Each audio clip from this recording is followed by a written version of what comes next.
Hello everyone and welcome back to another video from Wake&Tech. In this video, I'm going to show you how to log into your existing account on Fiverr. So let's get started right away. First of all, open up your web browser and then in the address bar, type in fiverr.com and press enter. You will now be taken into the official Fiverr website.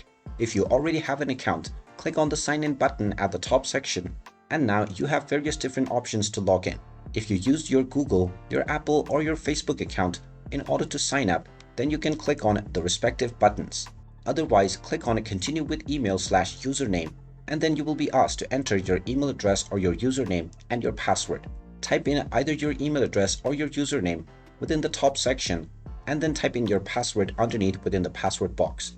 You can then click on the sign in button and you will be logged into your Fiverr account right away.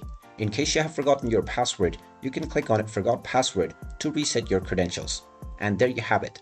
That is how easy it is to log into your existing account on Fiverr. If you find this video helpful, make sure you hit that like button and subscribe to our channel if you haven't done so already. Also ring that notification bell to never miss another update from us. Thank you for watching and I will see you again in the next video.